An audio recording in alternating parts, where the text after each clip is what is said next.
11টা 24 মিনিটে আমরা আমাদের কন্ট্রোল রুমের মাধ্যমে খবর পাই আন্তর্জাতিক শাহজালাল আন্তর্জাতিক বিমানবন্দরের 9 নম্বর গেট সংলগ্ন যে কোরিয়ার অপারেশন এলাকাটা আছে সেখানকার একটা কন্টেনারে এবং তার পার্শ্ববর্তী স্থানে একটি আগুনের সূত্রপাত হয়।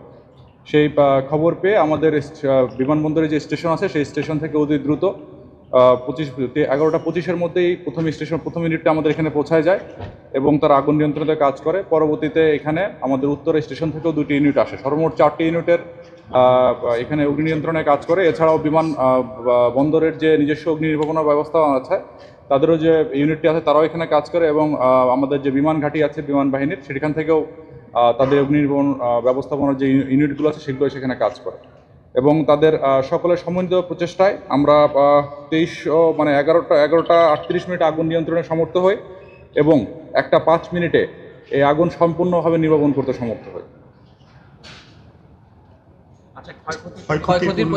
ক্ষয়ক্ষতির পরিমাণ এখনো এটা আসলে নির্বাপন করা সম্ভব হয় নাই। এটা আমাদের তদন্ত সাপেক্ষে এবং পরবর্তীতে এটা বের করা যায়। এটা কি মানে কি কারণ যে কার্গোটাতে লেগেছে কি ধরনের মালামাল ছিল এটা কি কোনো ডিএইচএল কিংবা এদের এটা একটা কুরিয়ার সার্ভিস। এটা যেহেতু কুরিয়ার অপারেশনের রেখে আমি আগেই বলেছি এখানে বিভিন্ন কুরিয়ার সার্ভিসের মালামাল নর্মালি যেগুলো মালামাল আসে সেই মালামালগুলো এখানে এসেছে। বিভিন্ন ধরনের মালামাল আছে। সূত্রপাত কি থেকে হতে পারে? সূত্রপাত এটা তদন্ত করে বলতে হবে, এটা এই মুহূর্তে বলা খুব ডিফিকাল্ট। আমরা এইমাত্র অগ্নি নিয়ন্ত্রণ এবং নির্বাপনের কাজটা শেষ করলাম, একটু সময় লাগবে। ফ্লাইট ওঠানামার ক্ষেত্রে কোনো ধরনের সময় না, ফ্লাইট ওঠানামা এখানে কোনো সমস্যা হয়নি। আপনারা যেহেতু আমাদের পরিচালক ফায়ার যে জিনিসটা জানালেন যে সাথে সাথে আমাদের প্রত্যেকটা ইউনিট রেসপন্ড করেছে।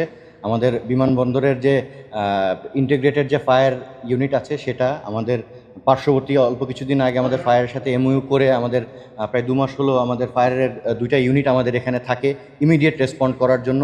আর আমাদের পার্শ্ববর্তী বিমান বাহিনী ঘাঁটি একে খন্দকার তো আছেই। সো সমন্বিতভাবে সকলের খুব দ্রুত অ্যাক্টিভ পার্টিসিপেশন ছিল এখানে এবং তারা দ্রুততার সাথে রেসপন্ড করার পরে আগুনটাকে সম্পূর্ণ কন্ট্রোল করা যায়। আর এতে যেটা হয়েছে যে আমাদের এখানে যখন ফায়ারের আমাদের নিজস্ব গাড়িগুলো ইনভলভ হয়ে গেছে, আমাদের বিমান বাহিনীর থেকে আরও 3টা গাড়িকে আমরা স্ট্যান্ড বাই রেখেছি যাতে আমাদের বিমানবন্দরের যে নর্মাল ফ্লাইং বা বিমানের উঠানামাতে কোনো ইফেক্ট না করে, কারণ আমার ওটার জন্য আমাদের ফায়ারের ক্যাটাগরিকে বজায় রাখার জন্য আমাকে স্ট্যান্ড বাই রাখতে হবে। সো বিমান বাহিনীর থেকে ওই স্ট্যান্ড বাই সাপোর্টটাও ওরা দেয় এখানে গাড়ি পাঠানোর পাশাপাশি।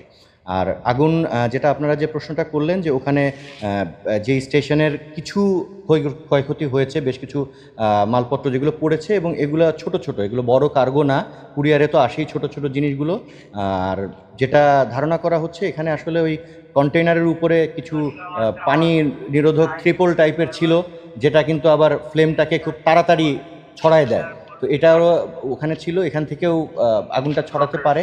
তো তদন্ত সাপেক্ষে সব কিছুই আসলে বের হয়ে আসবে। ইমিডিয়েটলি এখন কিছু বলা যাচ্ছে না। অবশ্যই তদন্ত কমিটি গঠন করা হবে ইমিডিয়েটলি। ভাইয়া জাস্ট একটু আগে আগুনটা হয়েছে এবং তাড়াতাড়ি শেষ হয়ে গেছে, এখনই সব কিছু প্রসিডিউরটা এখনও হয়তো করা হয়নি, বাট অবশ্যই সব কিছু করা হবে, তদন্ত কমিটি করা হবে এবং এটার কারণ উদ্ঘাটন এবং পরবর্তী কার্যক্রম গ্রহণ। যেটা আগে যে আগুনটা হয়েছিল সেটা আমরা জানতে পেরেছি যে বৈদ্যুতিক শর্ট সার্কিটের কারণে হয়েছিল, বাট ওখানে যে অপারেশনগুলো চলছিল সেটা আসলে খুব স্বাস্থ্যকরভাবে ছিল না। এবং অ্যাকচুয়ালি আমাদের এখানেও যে কুরিয়ারটা আমরা টেম্পোরারি অ্যারেঞ্জমেন্ট আমরা এখানে করেছি, দিনে দিনে এখানকার স্টকটা বাড়ছে। এটা আমার মানে এখানে আসলে ওয়্যার হাউস করার মতো সিচুয়েশন নেই। এখানে আমাদের যেটা কুরিয়ারগুলো আসবে ট্রানজিট হিসেবে অত দ্রুততার সাথে আমাদেরকে এটাকে ক্লিয়ার করা উচিত, বাট আস্তে আস্তে এটার মাত্রা বেড়ে যাচ্ছে। আজ পর্যন্ত মানে বৃহস্পতিবার রাত পর্যন্ত প্রায় 147 টন কার্গো মানে কুরিয়ার এখানে জমা হয়ে আছে। এটা তো আসলে থাকা উচিত না, এটা দ্রুততার সাথে নেওয়া উচিত। যারা কুরিয়ার অর্ডার করছে তাদেরও নিয়ে যাওয়া উচিত যাতে এখানে আমাদের কোনো রকম অগ্নিঝুঁকি না হয়। এই সম্ভাব্য অগ্নিঝুঁকি যাতে না থাকে সেজন্যই কিন্তু আমাদের চেয়ারম্যান মহোদয়ের ঐকান্তিক প্রচেষ্টা এবং আমাদের ডিজি ফায়ার স্যারের ঐকান্তিক সমঝোতার মাধ্যমে এখানে আমাদের ফায়ার 2টা ইউনিট আমরা রেখেছি যাতে আমরা দ্রুততার সাথে যে কোনো কিছুতে রেসপন্ড করতে পারি।